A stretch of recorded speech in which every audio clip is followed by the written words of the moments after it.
Hello, everybody, and welcome back to Reviews from Hell. It's been a long time since we've done an episode. I think it's been, almost a year at least since. No, it has not been a year. We did a It, Scream 6 episode, and we were oh, yeah, that recording, is right. That is right. Yeah, and yeah, we were we did. recording up until the new year.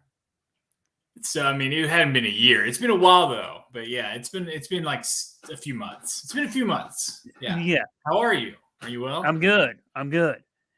So, on tonight's episode, I am joined by my co host Steve, as always, and we are taking a look back at the Insidious franchise from chapters 1 through 4, leading up to chapter 5. 5. That, 1, 2, 3, 4, 5. It's the same combination I have in my luggage. You remember that? Yeah, good to know. Good to know. You don't know what I'm talking about? Anyway, Spaceballs humor, little Spaceballs humor for you. So we're going to get into the rankings of this. Yeah, I just thought we could talk about each one of the movies. I mean, it was really fun going back and doing a rewatch.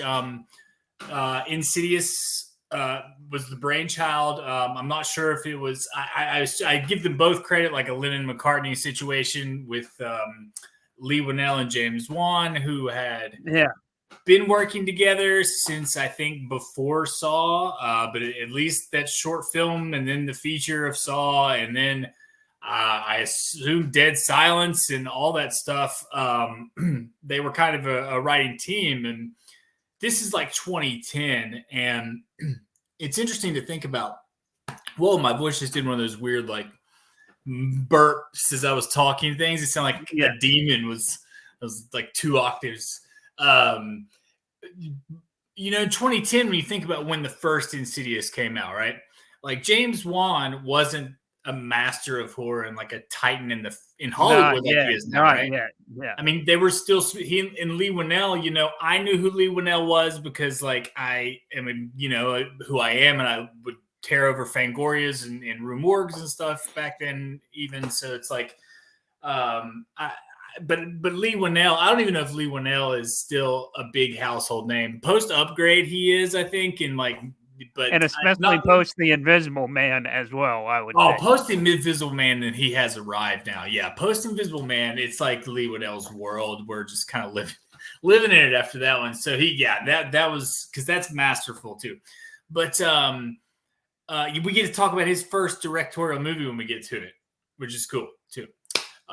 So anyway, the first Insidious is James Wan and Lee Winnell, and this kind of kickstarted like the entire decade. Like James Wan, I think when we look back on it, people will see it more clearly. But he had the whole decade in the to himself, pretty much. Yeah. Yeah, we kick off the Insidious films, right, which are still going 13 years later, in 2010 with the first one. And within 3 years of that, he kicks off the even bigger Conjuring franchise. And so then it's like there's an Insidious film and a Conjuring film and an Insidious film and a Conjuring film, and then the Conjuring films branch out, and then he goes and does an Aquaman film randomly, which in the midst of all of DC's chaos, he manages to like touch down and make a cool $1 billion in the middle of like one of their many darkest hours, and then just bounces back. Like he played around Hollywood, like he made a fast. He was the director of the fortunate. The one with the last Paul Walker. He had to like. I'm not big on that franchise. I've never have it either. I've seen the first one. I saw it in theater. I was in high school. I'm 38. That's how long that's been going, which never could have thought, because the first one was like, I remember I saw the first one and I was like, that was like a fun, decent Point Break knockoff. It was like, it was like PG Point Break, but instead of surfing, it was like souped up race cars. Yeah, it wasn't as cool. But I saw the Tokyo Drift one, which I thought was cooler than the original one. But the James Wan one is a total blast. Where they're like, it's a totally different movie. Like they're in these skyscrapers in Dubai, and they're like ridiculously like jumping cars between them and shit. It's just like a whole nother type of, escapist cinema. But, anyway, he does all that, and then he can come back around back to horror and do like Malignant and, Right. He's our boy. He's our guy. He's a genius. He's a Which Malignant was met with mixed reviews from both fans and critics. I oh, think. not where I hang out. Not with us, but not where I hang out. It wasn't. No, that's a beautiful movie. That's I'll fight somebody in the street. That's the Malignant is great though. But yeah, so all that condense that back down to Insidious in 2010 when that first one comes out, and it just kind of creates. I think everything kind of goes from there because before I just don't. If you have Saw is huge, but I think that the Insidious one, that was a whole. We weren't ready for that. It's no. PG-13 number one. PG-13 horror around that time. When I think of like 2009 and I think of like PG-13 horror, I think of the first thing that pops in my mind is the Prom Night remake with Brittany Snow. Like yes, stuff and like you're that. Thinking the wide toothless and like them just I wasn't out Studio Drek at the time with PG-13 films. Yeah, I wasn't going to see things like that. I wasn't like right. Now there's like a much better relationship. I feel like between like horror fans and even the major studios. They realize we're in a time period where they realize, I think like post It, that horror is money, and so they are catering to us in a different way because it's still not as we're still not as an intense group as like the MCU or the DC people either. It's not like that. I don't think what I mean. It's a different thing. But we will go see it if it's treated properly in the PG-13 realm. I think. Right. We'll go see a movie. Especially, yeah. We'll go see a movie, and sorry, your audio in your face did that thing where it like matched off, and I thought there was like a voice coming from behind you. Kind of freaked me out. Sorry. I watched 4 of these movies this week, and so they kind of got me in I'm always like, what was that? No, but so the first one is like touching him, Steve. Yeah. It's here like the little record kick on, a little kid runs past me. Tiptoe through the window. Little Tiny Tim. Okay. Dude, I gotta find out if that song is on karaoke to begin with. Oh, I bet you can find that. You can find that Tiny Tim song. You have to do it now, and you have to film it and put it up as like a link to this episode. You got to throw it down in the comments. But then I need to find like a friend who has like a 7-year-old son or like a 10-year-old. The creepy thing is Tiny Tim was a grown-ass man when he recorded that. No, I'm talking about the child in Insidious, Steve. Oh no, I thought you meant like the sound of the voice. You wanted like a little kid to sing that. No. Oh, you want the little like 1890s kid next like, to the piano. Yeah. Yeah, the little chimney sweep guy. Yeah, he reminds me. He's like one of Dick Van Dyke's little buddies in Mary Poppins. Yeah. He's got that kind of look, but way creepier. And I never got if that was a kid or an old man. I think it went back and forth. You know what I mean? It would laugh like a little. Yeah. But I feel like when he jumps out of the closet on her.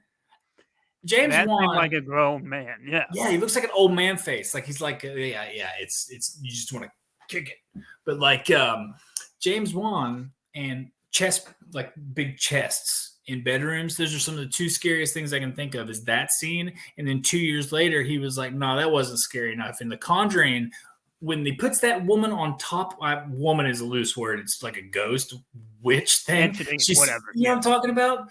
Yeah, she's sitting on top of that thing, and it's like this. That I remember in the theater because I saw The Conjuring on like the midnight premiere. Oh wow, yeah! Back when they did midnight screenings, yeah. I feel like it was like not quite midnight, but it was already dark, and it was like 10 o'clock or something. Yeah, and it was like the special preview night. And this was 2013, I guess, when Conjuring came out. Conjuring, that is in my like top 10. Theatrical experiences of my life. Mine too. Yeah. First one blew. I had no idea what I was in for. Like I was not in any way prepared for it. I thought it looked kind of cool, and that score in the opening title sequence where they did the information about Ed and Lorraine. Yes. And it just had that creepy score going on behind it. Yeah. Me and my buddy looked at each other and we everything since then is like you're dragging a little bit out. If I talk over you, it's just because there's like a delay going on. I don't know if that's me or you, but it like kind of, It what I could be mean? me. It could be my internet Yeah, you keep freezing connection. on me a Yeah. little bit. But I just didn't want you to think I was like, just like, fuck what you have to say. No, but but Insidious, I think my first thing with Insidious is one of those movies where I didn't go see it in the movie theater. My first memory of Insidious, like I used to, where I live in West Virginia, there, especially in 2010. I'm sure the first Insidious came. I don't know if it did or not, actually, to Charleston. It might have, but a lot of stuff that I wanted to see, especially like horror movies that I was always like, oh, I'd read about them in the magazine and then make a mental note. And then I had cable at the time and VOD. It would wait for these movies to come through on my VOD. Right. And back in those yeah, that's like the old. It's the old days, way. it would take like 90 to 120 to get. Yeah. Yeah. And so that is how I saw Insidious. One night I remember I couldn't sleep and I was in my apartment and I couldn't sleep. And it was like 1 a.m. and I was just like, I'm going to rent something. And it was a mistake because as soon as it starts with that violin, it's like, wee! I was like, oh, what have I done? And it just scared me to pieces. It was PG-13. Like I was not expecting to be terrified like that. But it is very, very scary. That was very, very scary. And that was, I remember my dad and I went to go see that in theaters, and that was the last time my dad said he'll ever see a horror movie with me in theaters. Oh, yeah.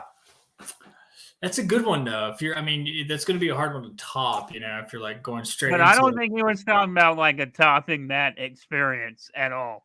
Oh, yeah. Just done. Well, the first Insidious, I think, kind of sets like a kind of tone for not just those films, but like we said, like for a wider kind of genre moment. I mean, Blumhouse was in infancy, yeah. I think.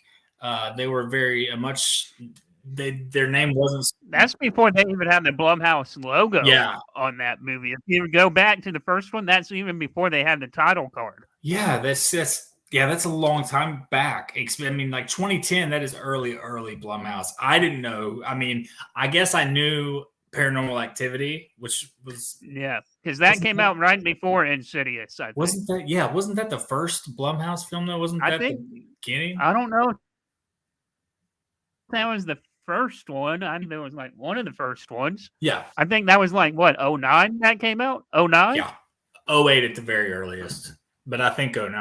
Because I remember I graduated high school, so that must have been 2009. 2009, I think, like very early 2009. And that was a smash, but like it was a slightly different time period too. With like they're just like at that time period, like I remember there was like Lionsgate and some movie, but it wasn't like there wasn't so many like studio boutique labels that were making stuff like that.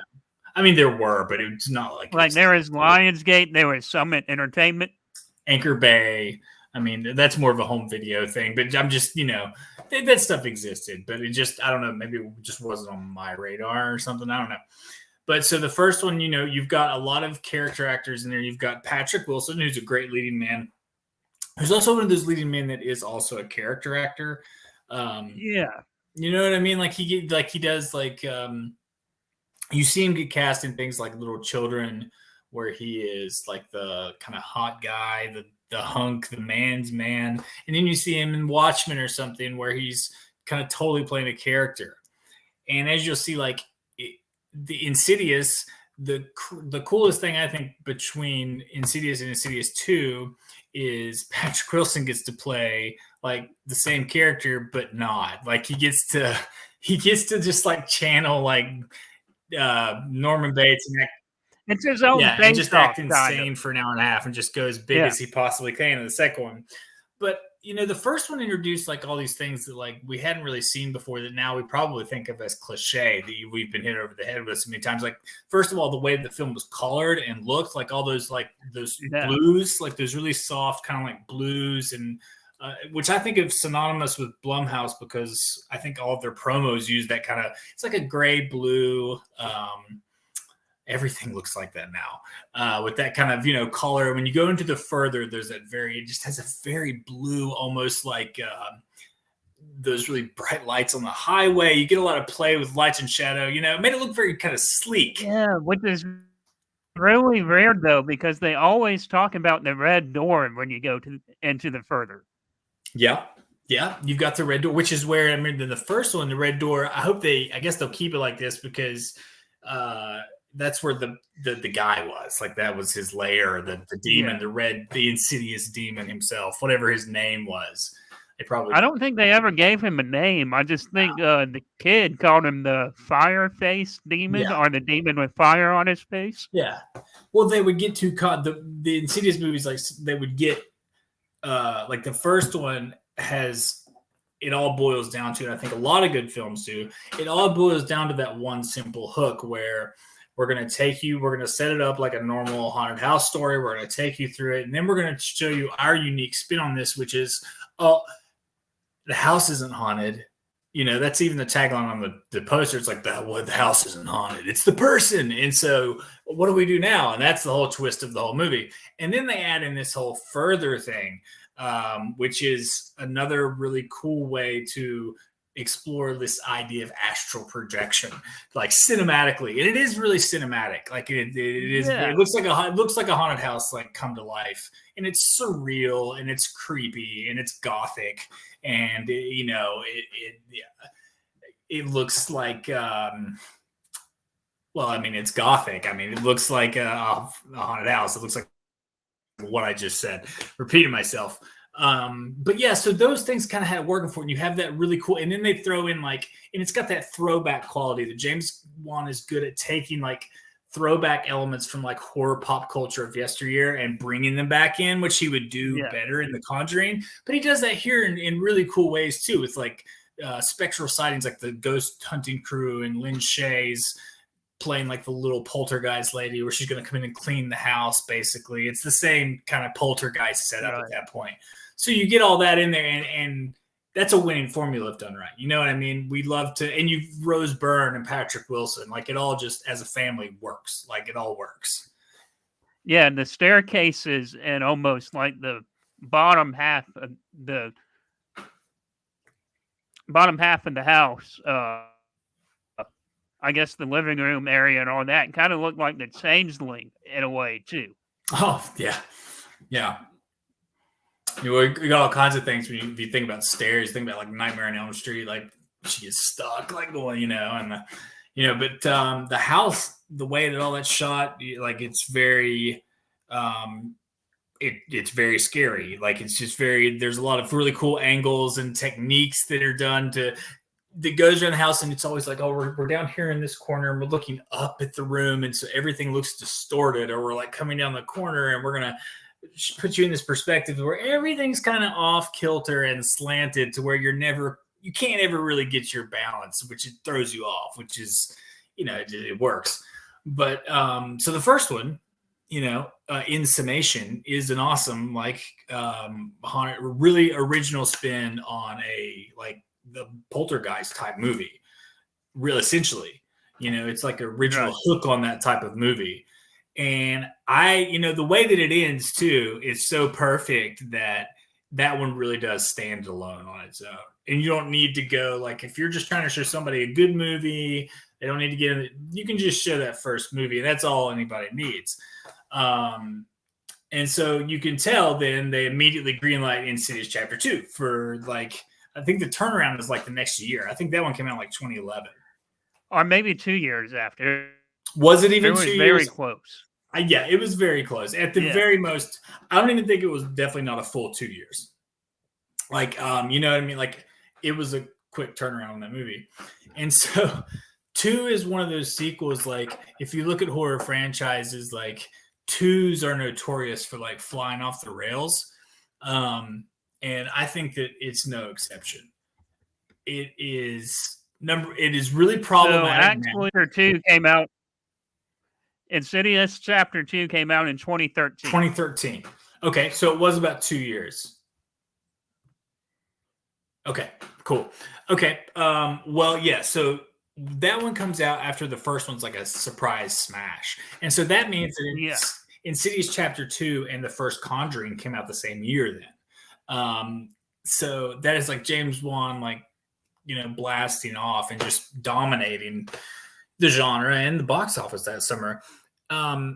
I don't think Insidious 2, when you look at it, it doesn't seem to be the hit that I remembered it being at all. When I look at audience No. reactions and critic reactions, people didn't seem to like it back then. I did, but and looking back, I seem to really enjoy the mother of death.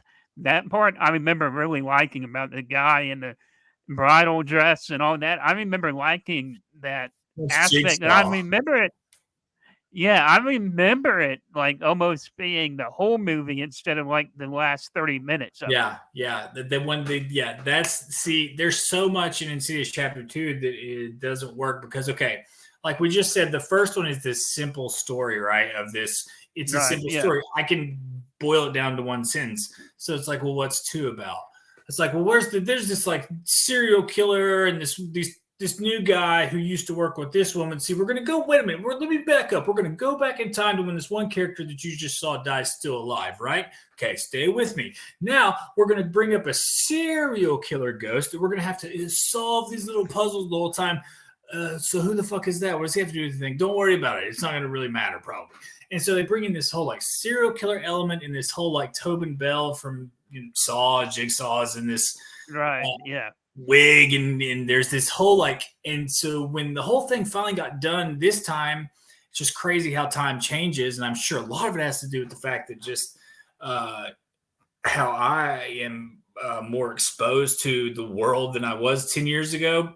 Because Yeah. when I I was felt the watching it same now, way. Yeah. it's really off-putting to see in 2013 just like that kind of tired, like, oh, he's a gender queer, so he's a serial killer. Like he's a serial And killer this because he likes to. almost sounded, yeah, this almost felt like the cliche PG-13 horror movies we were used to before Insidious came out, like what we got with Insidious Chapter 2.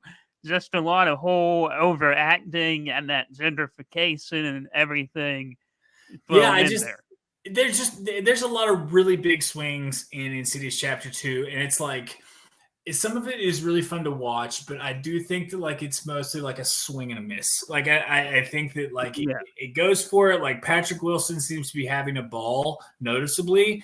This But time that's when I about watched it. this time when I watched him, what I more so noticed is that Rose Byrne does not appear to be having a Not good want time. to be there. She does She doesn't have anything not to want to do be there either. at all. The story then suddenly like inexplicably keeps following around Elise's friends, right? Who I'm sorry to say, Yeah. none of them are as interesting without Elise. And No, so, they're not. No. one thing I did think was cool that would work in smaller doses, maybe better than like some of the de-aging stuff that they do. At the beginning of Insidious Chapter 2, when they're doing the young Elise, they have an actress and they have Lin Shaye doing like the voiceover as if she was doing an animated voiceover. She was And I thought dubbing that them, was really right? cool. Yeah. I mean, it was just for like a scene. So, I mean, I don't think you could do that convincingly. It was like, Really critique it yeah. too much. But Yeah. I thought it was cool. I was like, nobody would even try that now. And it's fine. I mean, it's like, it's weird. It's just without even getting into anything like that really too deeply, it is weird that it's like my suspension of disbelief. It's like people act like it's like, oh, if we can't de-age like, Harrison Ford 45 years, like we can't make another whatever movie. And it's like, just fucking recast. Yeah. It's an actor. He's an actor.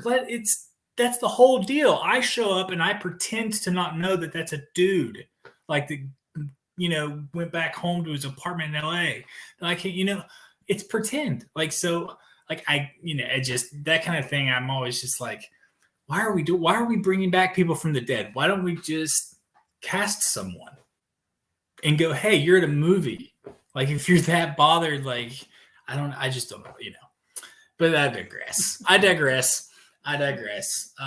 So yeah, 2 is like a mixed bag. Like you do get fun stuff in the further. Like you do get a lot of time in the further, like the second act.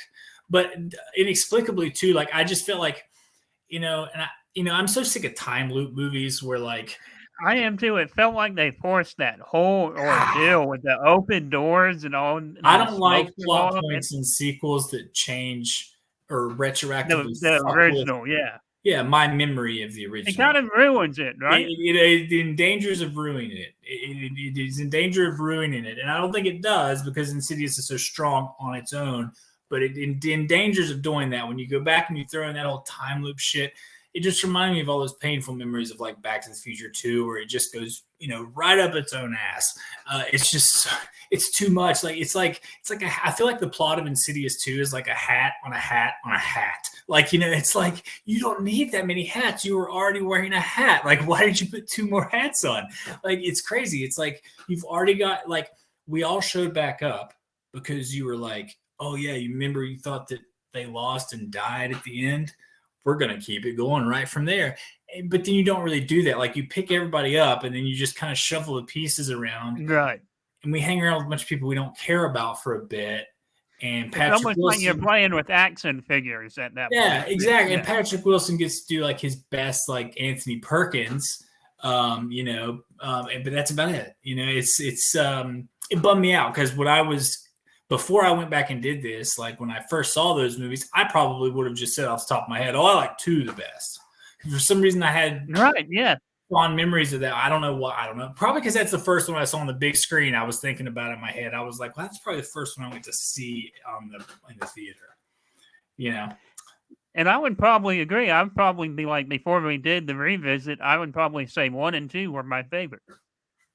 Yeah, I mean, 1 is definitely my favorite. I would put 1 out on its own as like, that is a really good film. It's on its own stratosphere almost. Yeah. And 2, I would probably put much further down than that, as an almost kind of as a swing and a miss. Then we have the third one is also a chapter. I like the chapter thing. I wish they would go back to the chapter. Actually, I like the chapters better than the new title, the subtitles. But so Insidious Chapter 3, from what, 2015, I think. Maybe Lee Winnell takes over. So this one was 2 years later. Yeah.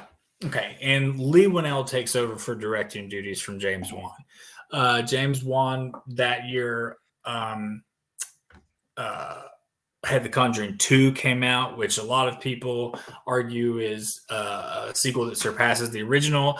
I don't think that, but it was a really big fucking movie, and it spun out that whole universe. He was busy in 2015. He was prepping for getting Aquaman, getting that job. He was busy. And and it was a very cool way for Lee Winnell to get to direct his first feature, which is very cool because since then, like we said, he's done Upgrade, which is awesome. If you haven't seen Upgrade, watch it. It's a blast. And The Invisible Man, one of the best horror movies of this decade. It's really good. Really original spin on that story. So but this is so you get to see his first movie, and it's like, it's cool because it's way more polished than you would think for a first time film. Like, you know what I mean? Like you can see he's just a talented guy right off the bat. Because you worry when somebody like James Wan and the way he is with a camera, when you lose him, like, The Conjuring 3, there is an immediate notice. And so there's a notice in quality from 2 to 3 when he left the director's chair. With Insidious, you don't get that, because with part 3, it goes to Lee Winnell, who it turns out is an awesome director himself. And then in the last key goes to Adam Robital, the guy who did Deborah Logan. Escape Room. And what? He did Escape Room as well. Escape Room, which is a total blast. He did both of those Escape Room movies. And I, watching the new Insidious, just reminded me I still need to see the Tournament of Champions, that second Escape Room. I didn't see it because he did both of them. And I like everything he's ever done. I think he makes really fun little thrillers, really tight. But anyway, but back to 3. I know that you like 3. Do you want to rant? Yeah, I did enjoy 3, but it's kind of there with like chapter 2, where it's like 3A and 3B for me when it comes to the rankings. So it's not totally a step above, but I do enjoy it more than chapter 2. I think it's a more focused effort than 2. Like it may not quite have. Yeah, and that's what I got from it. Yeah. Too. Yeah. It's a tighter movie, and it's slightly different in tone too. It has because it's about grief. It's about a father. It's about a different type of family. I think the first two are about kind of the disillusion and maybe they're like the survival of the nuclear family through trauma. Like mom, dad, and the baby as a unit. Yeah. And 3, right off the bat, we notice that unit's broken right off the bat. The mother's passed away, and the dad's, he's working a lot, and she's like going through her things being a teenager. So you have a movie that's very much about a teenage girl, and her father trying to like reconnect, and she's trying to grieve for her mom, and which is immediately sets it apart and gives it a kind of like. Much more nuanced. Yeah, it gives you like a heart. Like a heart. Like I don't want to say like sentimentality, but sincerity maybe in a good way. That it's just a different type of story, so it kind of evokes different feelings. Now with scares and stuff, it does different things as well. It doesn't. I'm not the biggest really fan. Scare you a whole lot? No. If it seems like I'm talking over you again, you are breaking up really bad, and I can't. You'll freeze, and then I realize you're talking like 10 seconds later. I'm like, oh no, I'm trying. But look, I said it does not feel scary at all. Though. Yeah, there's one really good scare, which is when the arm comes down out of the ceiling at her. You know what I'm talking about? When she's in bed and the arm, like, there's no way an arm could have been there, like comes out of the wall at her. That scared me. I jumped. I did. But the main thing I did not. Sorry, I spoke over you again. No. The main thing I did not like about Chapter 3 was some of it felt like a young adult movie as well. I got that. With some of the acting. I was just like, that was way by that point. I think maybe a few years later. Because you'll notice like PG-13 will kind of go back and forth where you'll see some PG-13s that you're like, that is so hardcore. I can't believe it's PG-13. And then some PG-13s you're like, man, that's right, way too tame. And that was a little bit toothless. Like 3 gets a little bit, where it's just you wish there was a little more oomph to it, because 2 kind of goes the other way. 2 kind of goes too overboard with it where you're like, he goes for it, but it misses, unfortunately. Yeah. And I almost kind of respect that more as like a fun watch, because 2 is fun, if nothing else. Like, but there's too much of the Spectral Sightings gang walking around Elisa's like house and wherever they go. And then they go to look for some serial killer in some torn down hospital with Barbara Hershey. All that felt like the worst parts of a Saw sequel to me, where they're like running around, like looking at these dumb clues and stuff. It's just Scooby doing it. But I mean, I love Scooby doing it when it's good, when it's, but that was painful. That's the only bad part of any of this was that stuff, I think. Yeah. And so, I think 3 and 4 are more, maybe I wouldn't say lesser efforts, but maybe just kind of, more focused. Yeah, you get, with the last. More focused, but it has a little bit less bite to them. Yeah, you lose a little bit of teeth in there, I think. And I think that the last key, the 4th one, does some interesting stuff. Like I think that I like all the stuff that it does with like in that one too. Okay, here's my problem with that one. When that one started, right, and it's got so Adam Robitel did the 4th one. We bring in kind of fresh blood because Lee Winnell, he co-created this. He kind of took over the helm. The 4th film, we've got fresh blood. Adam Robitel, Escape Room, Deborah Logan. He brings in those found footage elements from Deborah Logan. When it's going around the house, he sets up the cameras to watch her at night, and so it does the paranormal activity thing where it's going through. I did notice. I love that. I love it, and I love the whole. It's 1953 at the beginning, and her dad, and now she's gone back to New Mexico. I just thought because everybody liked the Elise character, but 3 didn't really. It's like we brought her back, and it was like okay. If we're going to bring her back, let's do it the right way. We can't just keep finding reasons for her to do the same shit. As much as we like her, it's just going to cheapen her.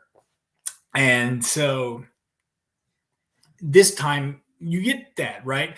But then what do? They put a hat on a hat again because it's like everything is going smooth. You don't need for there suddenly to not. I mean, then the twist, the twist where it's like, oh, that's a person or whatever, and not a ghost, and it's serial killers. It just gets too much. There's like a hat on a hat on a hat because then it's like her dad all of a sudden is like, but then it's like, oh, but there was another serial killer and there was this whole other guy and there's just like, there's all this info dump. It was like a pre-barbarian thing, right? Yeah, it does. Yeah, not done nearly as well, but it has that kind of vibe to it for sure. Oh, like a Castle Freak kind of vibe almost. But again, but that's the only thing I really didn't like about Chapter 4. Other than that, I really enjoyed. I like the key effect. I like the thing with the key, and and it turns off your screams and stuff. I like that. Yeah, that's really and cool. the actress who played the young Elise and her dad really had good performances in this as well. Yeah. I thought there was. And then the guy, and I can't think of his name, but the guy who ended up owning the house, calling Elise, he's been in a lot of stuff as well, and he's really good. I recognized him. Yeah, he was creepy. Yeah, man. I mean, it's been a fun rewatch. I look forward to the new one. I think that the thing that interests me about the Red Door is that Patrick Wilson is directing it. I think that'd be cool. Yeah, that's his directorial debut as well. Another one in the Insidious franchise. It's pretty cool. Keeping it with the family there, and speaking of the family, they're back as characters. And if anybody's seen the trailer for the new one, you'll know that it is about them as a family dealing with this thing that happened to them that they haven't dealt with, that they've repressed.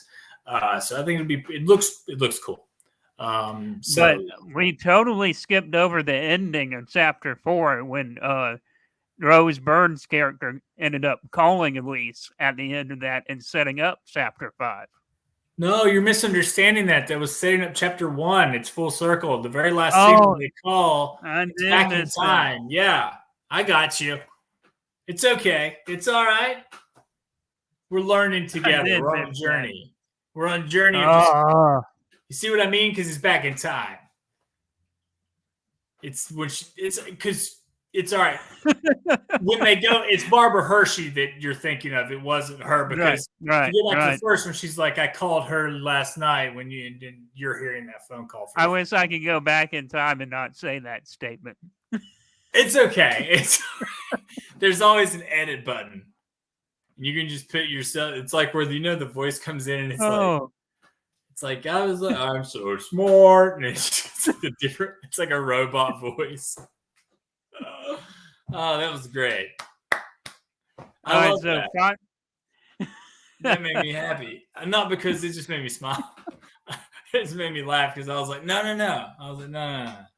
I just didn't want you to think that. I could have played it off, I guess. You want to do it again? Yeah, totally. Like, yeah. That was the setup. Good call. Good call, buddy. Good call. It just cut all that out. It just cuts us both waving like, good night. It's like, the one thing you didn't talk about was good night. See ya. Bye. Just, yeah. But no, I do think the Insidious franchise is culturally relevant. I think we're about to see if it still is. I don't know. That's the thing, because this is the longest time between sequels, 5 years. I know it has to work on its own. Like you know what I mean? Like it has to almost be like a standalone or starting towards something new. Yeah, because a lot of people, let's face it, will go to just go have a good time. They don't care about seeing 4 movies beforehand. So it does need to work on its own. So I think that they get paid a lot of money to know those things. So I'm hoping that it works for everybody. I'm hoping that it's a big hit and they make more of this stuff, man. Just keep bringing us horror. And hopefully James Wan will come back to it one day. That'd be great. That'd be very cool. I want James Wan to do as many like crazy little horror movie ideas that he gets in his head. Keep him safe. All right, so your final rankings heading up to Insidious, The Red Door. I would go 1, 3, 2, The Last Key is my least favorite. And even though that's still acknowledging that going into 2 has some problems, but I still think that 2 and 3 are neck and neck in quality because they both have like pros and cons. They kind of balance out. So it just depends on my mood. I can kind of flip those around. But just, a 1, 3, 2, 4 seems fair. But none of them are worse than like a decent good time. That's as bad as this franchise ever gets. So that to me is good stuff. What about you? My rankings would be 1, 4, 3, and 2. But like I said earlier on, 3 and 2 are like 3A and 3B. It can really flip flop. It's more like a mood thing with those two. They like some of them. If you're in for something more zany and kind of bonkers and out there, you're going to go for chapter 2, and then Three's got a little bit of pull to it. Like somebody told me, a friend on Facebook said that was like their favorite one, and they like had lines of that memorized, and it was like important to them. And I thought about it. I was like, yeah, I'm sure it does have some fans like that because it deals with some heavy stuff. Deals with relatable stuff as well. For sure. But yeah, it's coming out in a couple weeks, man. All right, and then we'll do, of course, a review for Insidious, The Red Door when that comes out. And everybody, this has been Reviews from Hell. Till next time.